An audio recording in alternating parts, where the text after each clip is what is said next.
Alors la matériothèque, elle s'adresse à toute personne, particulier ou entreprise, qui désire utiliser des matériaux de seconde main.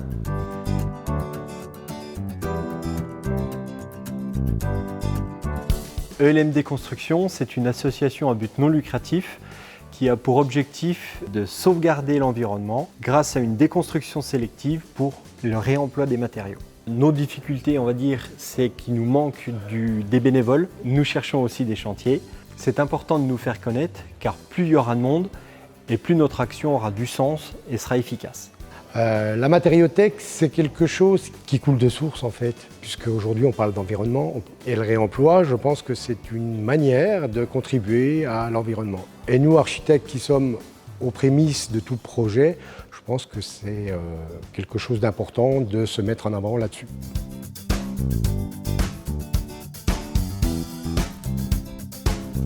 Les déchets du BTP en région Bourgogne-Franche-Comté représentent à peu près 9 millions de tonnes, 73% des déchets produits en région. Donc c'est un enjeu important pour la région qui est en charge de la planification et la gestion des déchets, de travailler sur les déchets du BTP. Et il y a une obligation légale puisque la loi impose aux collectivités d'intégrer 20% de réemploi dans tous les marchés publics. Et puis il y a la loi anti-gaspillage pour une économie circulaire qui impose pour la filière bâtiment de réemployer 5% de tous les déchets du bâtiment à l'horizon 2024, donc c'est demain. Donc il y a aussi tout un travail d'acculturation et les particuliers sont très en avance. On voit toute la culture aujourd'hui qui est en train de se mettre en place sur la ressourcerie, les matériels de seconde main, etc. Et bien maintenant, il faut qu'on le transforme dans le secteur du bâtiment.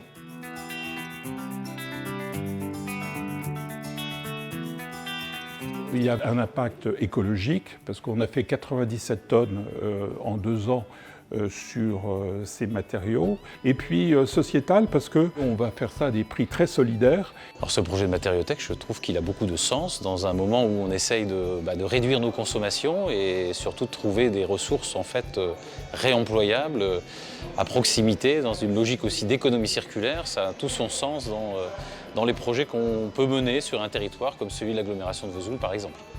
On est en train de créer une synergie avec les déchetteries, avec la région qui nous aide beaucoup, avec France Active bien évidemment, avec le département, avec la ville et avec les particuliers. Et donc avec le bouche à oreille, ça commence à rentrer dans la culture. La déconstruction, c'est possible.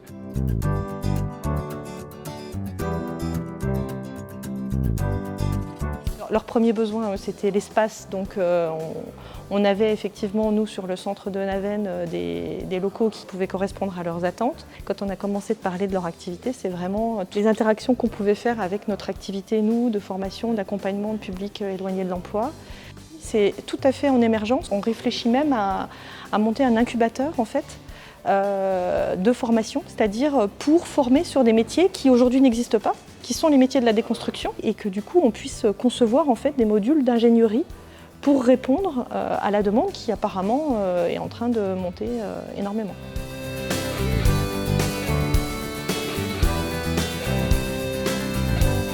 L'avenir pour la déconstruction est assez immense parce qu'il y a des matériaux de très bonne qualité. La difficulté actuellement, ce sont la réglementation qui n'est pas complètement au point. Donc il faut que la réglementation évolue et donc il y a des obstacles, mais il y a surtout un chantier énorme et je crois que tous les citoyens sont motivés et surtout peuvent se dire « je peux agir pour l'environnement dès aujourd'hui » et ça je crois que tout le monde y est très sensible, surtout les jeunes.